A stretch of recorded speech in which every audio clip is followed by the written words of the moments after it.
What's up guys? Good morning. Restricted ba kayo sa account ninyo tulad sa akin? Ito.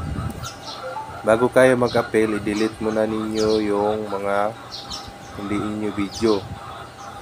Lahat i-delete ninyo bago kayo mag-appel ng restriction. At saka i-screenshot muna ninyo yung mga restriction nyo tulad nito. Yan. Bago kayo mag-appel at susundan nyo yung video.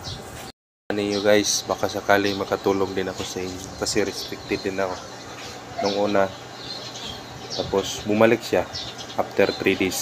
Ganyan yung ginagawa ko. Yan guys, good morning. Yan yung dashboard natin. Punta ka dyan, pili kayo diyan, punta kayo sa dashboard nyo. Yan, titingnan natin yung restriction ko. Yan, restricted din ako. Yan. Titingin-tingin lang guys. Sorry guys kasi may na yung signal.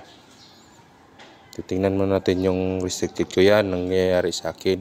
Stream ad at saka sa Reels. And then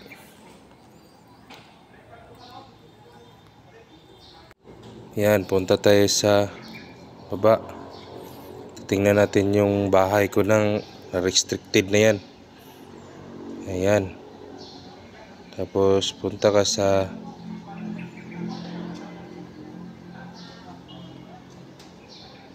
yan, may arrow niyan guys. Punta kayo dyan sa help, support, and report problem.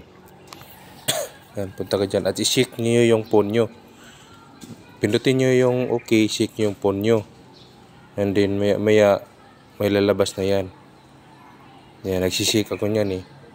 Nagsishake. Yan. Yan, report problem.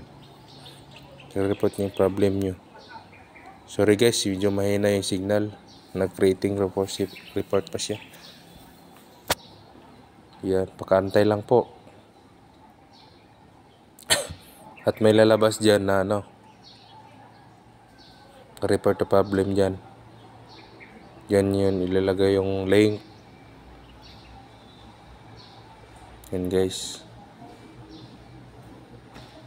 Yan. Include. Pindutin mo yan. Tapos, ilagay mo dyan yung screenshot yung picture kanina. Yan, ilagay ninyo dyan. Yan, ilagay ninyo yung tatlo na yan. Ilagay nyo yung lahat. Yan. Ang tatlo. Tapos, meron akong link na nilagay doon. Kikita niyo yun sa comment section po guys. Yan yun, ang ilagay niyo dyan. I-copy paste lang ninyo guys. Lagyan niyo yung pangalan nyo. Buburahin nyo yung sa baba. Buburahin nyo yung pangalan ko. At saka yun ang ilagay niyo. Yan. Tapos, send to report na agad. Yan lang guys. Yan lang. Antay lang kayo ng after 3 days. Antay kayo 3 days. Or 5 days. Ganun. Basta kayo nag-appeal kayo. Send to report na guys. Pag okay na, ayun, antay na lang. Yan lang guys. Yan lang ang gagawin ninyo. Report lang ninyo ang inyo.